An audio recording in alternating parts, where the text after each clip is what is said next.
After 7 years managing donor relationships for the foundation, my father-in-law handed my role to his business partner's daughter 2 weeks before our largest annual gala. I packed my desk with the kind of quiet that made my colleagues nervous. "She'll do wonderfully," I said, and I meant it in ways no one in that room was ready to understand. My father-in-law, Harold, sat at the head of the boardroom table the way he always did, like the room had been built around him specifically. My husband sat to his left, turning his wedding ring slowly with his thumb. A habit I'd learned meant he already knew what was coming and had decided not to tell me. The chair beside Harold was occupied by someone I'd never met, a young woman named Zoe, 26 years old, fresh from a marketing degree at McGill, whose father golfed with Harold every Sunday at the Rado Club. 7 years. 7 years of donor lunches and handwritten Christmas cards, and remembering that the Fontaine family always gave in honor of their daughter who'd passed, never in their own name, because grief had its own grammar, and I'd learned to speak it. 7 years of knowing that Mr. Can, Belonga, needed documents in large print because he'd never admit his eyes were going, and that the Nakamura family expected a phone call before any written correspondence, not after. These weren't procedures I'd found in any onboarding manual. They were things you learned by paying attention for a very long time. Harold called it a structural realignment. Fresh energy, he said. New ideas for digital engagement. He smiled at Zoe when he said it, and she smiled back with the particular brightness of someone who has never had to earn a room's trust. My husband finally looked at me. 2 seconds, maybe 3. Then back to his ring. I understood everything I needed to know. I signed the transition paperwork without making a scene. The severance was fair, 12 weeks, which is standard in Ontario, slightly above in Quebec, where our satellite office sat, and Harold had at least respected that much. I nodded through the handover timeline, said the right things about knowledge transfer, and walked back to my office feeling like I was moving through water. The thing about working in non-profit donor relations is that the office might belong to the organization, but the relationships belong to the people who built them. And I had built mine the way you build anything that lasts. Slowly, carefully, with attention to what actually mattered to each person. In my bottom drawer, behind the spare umbrella and the emergency granola bars, was a navy blue notebook I'd bought my first month on the job. I'd meant it to look professional. Over 7 years it had become something else entirely. Every page was filled with things the donor database couldn't hold. The Brennan family's youngest son had finally been accepted to Dalhousie. I'd sent a card. Mrs. Brennan. Fontaine always teared up when we acknowledged her daughter by name at events, and always composed herself before thanking us. And it was important to let that pause exist without rushing to fill it. The Okafor family donated anonymously, except for one gift each year, the amount always corresponding to a birthday. I'd figured that out in year 3 and never said it aloud to anyone. I slipped the notebook into my bag instead of the cardboard box. Some things weren't transferable through a shared drive. Zoe appeared in my doorway while I was taping up the last box. She had the kind of confidence that comes from being told you're exceptional before you've had the chance to prove it, which is its own kind of disadvantage, though she couldn't know that yet. "I'm so excited to meet your donors," she said. And the word "your" landed between us in a way I don't think she noticed. "They'll love hearing from you," I replied, and I meant exactly what I said. The elevator closed behind me and I realized that nothing had ended. The story was just moving to a different address. The first call came on a Tuesday morning. I was still in my pajamas, drinking coffee from the mug with the crack along the handle that my husband kept suggesting I throw out. I never would. "Is this Vivienne?" The voice was Mrs. Fontaine's, and she sounded confused in the specific way that people sound when they suspect they're being managed. "It is. How are you?" A pause. "I received an email this morning from someone named Zoe about our annual gift. She addressed me as Ms. Fontaine." Another pause, heavier this time. "My husband and I have been donating together for 11 years. We always give in Amelie's name. Amélie, their daughter. 19 when she passed. The foundation's youth bursary had been created in her memory, and Mrs. Fontaine had never once spoken of it without her voice shifting into that particular register that told you the grief hadn't gone anywhere. It had just become something she carried, rather than something that carried her. "I know," I said quietly. "She didn't mention Amelie at all." The email looked like a template. I didn't say anything right away. I let the silence sit the way I'd learned to. "I'm sure she's still getting to know everyone," I finally offered, and the words tasted like a kindness I wasn't sure was deserved. After we hung up, I sat at my kitchen table and stared at my phone for a long time. By Thursday, I had 3 more calls from donors who didn't understand why they were suddenly being addressed like strangers. My former colleague Priya, who still texted me updates with the frequency and loyalty of someone who understood that institutions were held together by people, not policies, sent me a screenshot on Friday afternoon with a single raised eyebrow emoji. The Foundation's social media page had a new post. A photo of Zoe at her desk, laptop open, coffee in hand, captioned, "Connecting with our incredible donor community. So grateful to be part of this mission. Number philanthropy life, number making a difference." Priya's follow-up text arrived 30 seconds later. She sent the Nakamura family a cold email about the spring campaign. They've donated $40,000 annually for 9 years. First contact was always by phone, always before anything written. Mr. Nakamura called the main line very politely to ask what had changed. I closed my phone and went to my kitchen. I poured butter from the fridge, found the vanilla, measured out flour the way my grandmother had taught me, no scale, just the feel of it.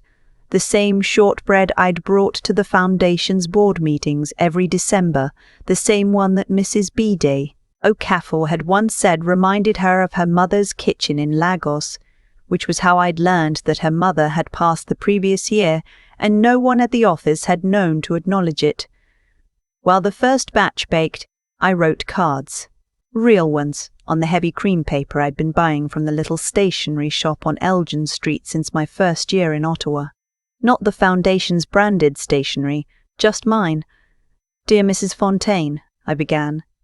"I've been thinking of Amelie this month. I hope the bursary recipients are bringing you some comfort this year.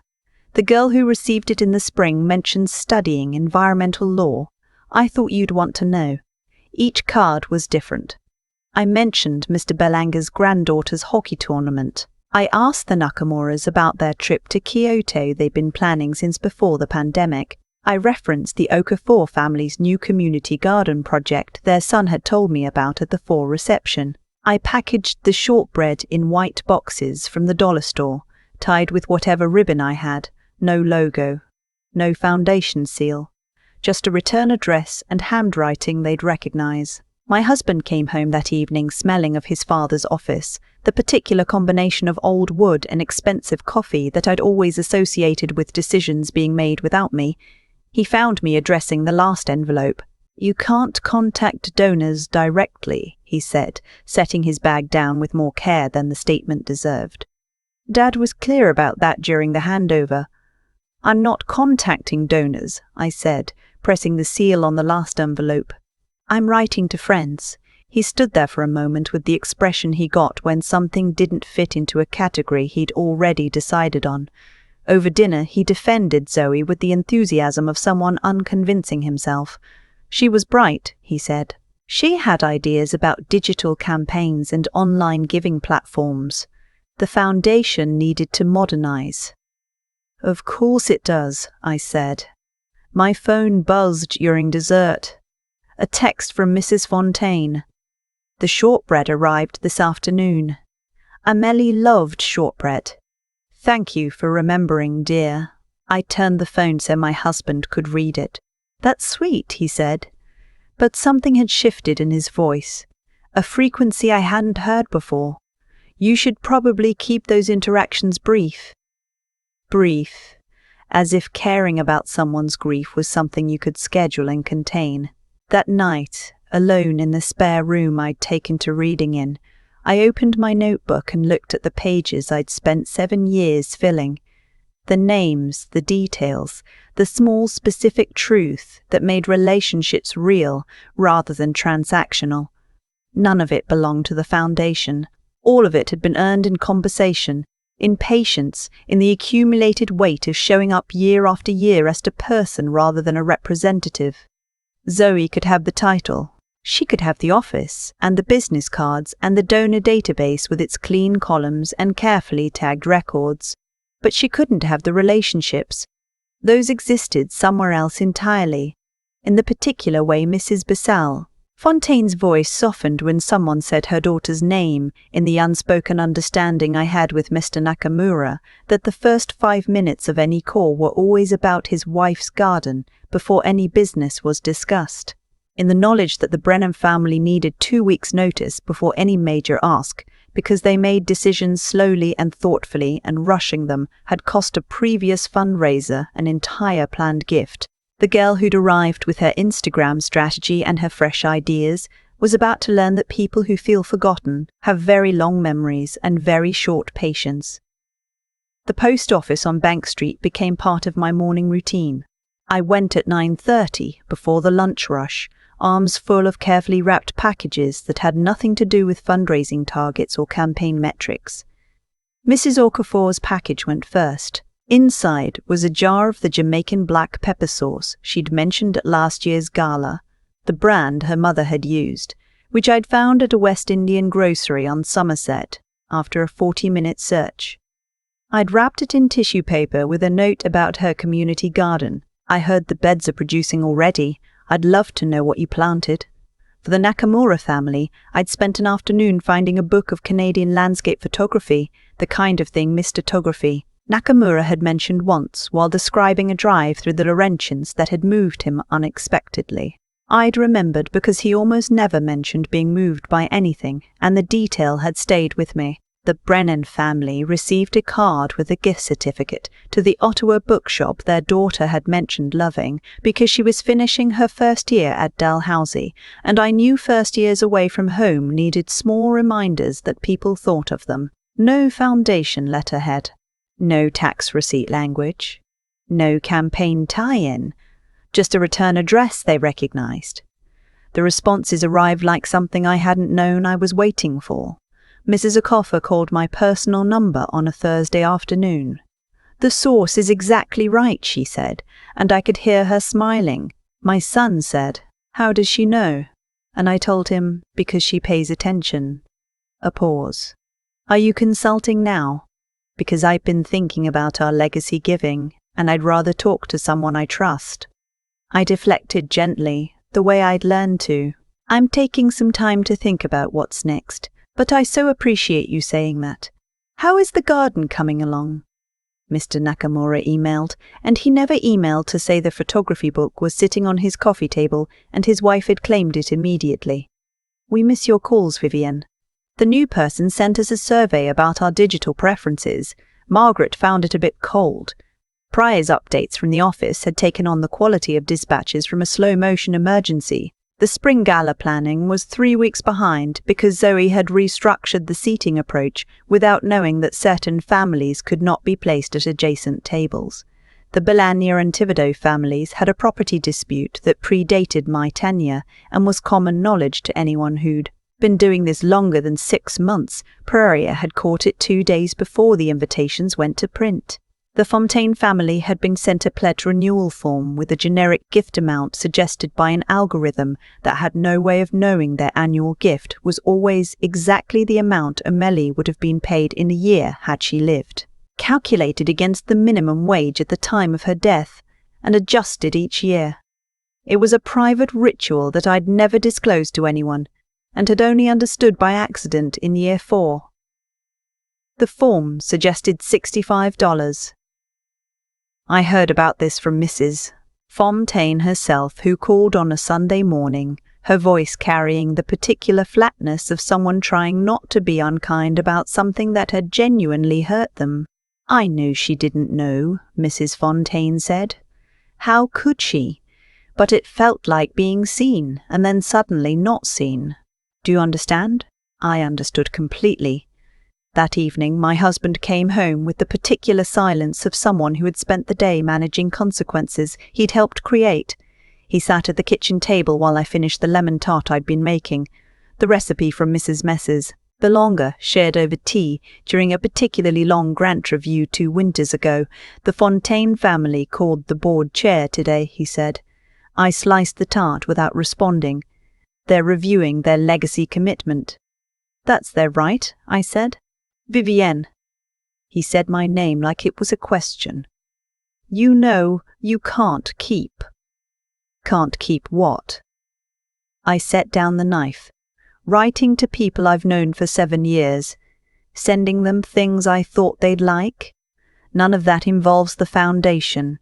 None of that involves your father's business. Those relationships exist outside of that office, and they always did. The office just gave me a reason to build them. He was quiet for a long time. I served the tart, and we ate without talking, which had become a kind of language between us in those weeks. The grammar of 2 people who had said less than they should have for longer than either of us would admit. The family dinner happened on a Sunday in November, one of those Ottawa Novembers where the cold arrives with an intention that feels personal. My mother-in-law had set the table with the good dishes, the ones that only came out when Harold had decided the occasion required management. Harold greeted me with the expansive warmth of a man who had never once questioned whether his warmth was earned. He held my chair, offered wine, asked after my time off with the genuine seeming curiosity of someone who had no idea what to do with an answer. Zoe arrived late, her cheeks flushed, her careful composure slightly dented at the edges. The table conversation moved through its careful choreography, weather, the senator's season, my mother-in-law's renovation project, until dessert, when Harold chose to make his real agenda visible. He talked about the foundation's growth challenges. He used phrases like donor recalibration and relationship reset. He suggested that perhaps I might consider returning in a senior advisory capacity, part-time, a title that would let him tell people he'd handled the situation wisely. We'd love to have your expertise back, he said, with the tone of a man offering a favor he'd created the need for himself. Zoe had barely touched her food. She'd been staring at the table with the expression of someone who has recently understood the difference between a job description and the actual job. Then she looked up at me. How did you make them trust you? The question came out with the rough edges of something she'd been turning over for weeks. I've read everything. I've made spreadsheets, I've done the research, and they don't want to talk to me the way they talk to you. The table went very quiet. Harold cleared his throat. My husband studied the tablecloth. My mother-in-law refilled her water glass with great concentration. I looked at Zoe for a long moment. She was 26 years old, smart, genuinely trying, and she'd been handed a role that required things no degree teaches and no spreadsheet captures, and set loose in it without adequate support by people who should have known better. You can't shortcut the part where you care, I said finally. And the caring isn't a strategy, it's just caring. You have to be interested in who they actually are, not who they are in relation to the foundation's budget. Once they feel the difference, you can't walk it back. Zoe's jaw tightened. I thought for a moment she might cry, and I thought she probably needed to. Harold leaned forward with his mediator's voice. Now, I think what Vivienne is saying is that there are some best practices around relationship building that could be documented, and that's not what I'm saying, I said. The room shifted. What you're describing, I continued, can't be documented. It can't be transferred in an onboarding package or extracted from a database. You built this situation by treating 7 years of relationship work as interchangeable with 0 years of it, and the cost is being paid right now by donors who gave because they trusted a specific person, not an institution. That's not a process problem. It's a values problem. Harold's face went through several things quickly. I set my napkin beside my plate and stood up. The tart is from Mrs. Belanger's recipe, I said to my mother-in-law. She makes it with Meyer lemons when she can get them. Thank you for dinner. I walked to my car through the cold air with the deliberate steadiness of someone who knows exactly where she's going, even if she can't name the destination yet. Behind me I could hear Harold's damage control voice starting up, and my husband's careful moderating tone, and Zoe's silence, which seemed to me the most honest thing in the room. I drove home with the window cracked, breathing in November, feeling lighter than I had in months. The weeks after that dinner passed quietly. My husband and I moved around each other with the careful politeness of people who had agreed, without discussing it, to let certain things settle before naming them. He worked more. I cooked differently, for pleasure rather than function, trying recipes I'd collected from donors over the years and never had the leisure to actually make. I learned through Priya that Zoe had left the foundation 6 weeks after I had. No announcement. An email about pursuing opportunities more aligned with her strengths. Priya said she'd looked genuinely relieved on her last day, which I believed, because the kindest thing that could happen to Zoe was finding a role that actually matched what she had to offer. I didn't feel satisfaction at the news. I felt something quieter, a kind of sorrow for the waste of it. The unnecessary collision of someone being set up for a failure that served no one. The letter from Mrs. Fontaine arrived on a Tuesday in early December, on cream paper, in her careful cursive. "Dear Vivienne," it began. "I've been wanting to write this for some time, but kept waiting until I had the right words. I'm not sure I have them yet, so I'll use the honest ones instead. When Amelie died, I thought I would never again find a way to make something good out of the worst thing that had happened to me. The bursary was my husband's idea, his way of moving forward through action, which is how he's always been. I came to it more slowly. But what kept me coming was you. Not the foundation, not the mission statement, not the events. You. The fact that you remembered her birthday without being reminded. The fact that you said her name. Some people treat grief like an inconvenience in a professional relationship. You never did. I don't know if you know how rare that is. I had to set the letter down and stand at the kitchen window for a while before I could continue. By Christmas 4 more letters had arrived, each one different, each one saying a version of the same thing. That they had stayed because of the relationship. That the relationship had been with a person, not an organization. That the person had been me. My husband found me reading them on a Saturday morning, spread across the kitchen table with my coffee going cold beside them. He stood in the doorway in his robe, reading over my shoulder without asking permission, which he'd always done with things he needed to understand. He read Mrs. Fontaine's letter in full, set it down, picked up Mr. Nakamura's, read that too. "I had lunch with the Brennan family last week," he said finally, not quite looking at me. "Their daughter's doing well at Dalhousie. They asked about you." I waited. They mentioned they'd been thinking about a planned gift, that they'd want to have that conversation with someone they trusted. He paused. "Mrs. Brennan said she was hoping you might be available for independent consulting work." The offer sat between us with all its implications, about the foundation, about his father, about what my husband had understood by then that he hadn't been willing to admit in November. "I never left the work," I said. "I just left the building." He looked at me properly for the first time in weeks. "I know, I should have." He stopped, started again. "I should have said something. Before, when I knew what Dad was planning. I kept telling myself it wasn't my place to interfere with the organization's decisions, and I knew that was wrong, and I did it anyway. I'm sorry, Vivienne. The apology was plain and undecorated, and it landed exactly right. I didn't respond immediately. I let the silence be what it was, not hostile, not comfortable, but honest. The kind of silence that might be the beginning of something rather than the end. "I've been thinking about incorporating," I said finally. "Independent donor relations consulting. I have enough connections to start quietly, and there are organizations that can't afford a full-time director but need someone who understands how major giving actually works." "I think that's exactly what you should do," he said. That afternoon, Mrs. Fontaine called my personal cell. "Vivienne, dear, I hope I'm not interrupting. I've been talking to a few friends, other donors, people you've worked with over the years, and I wondered if you might be free for lunch sometime in January. Nothing formal.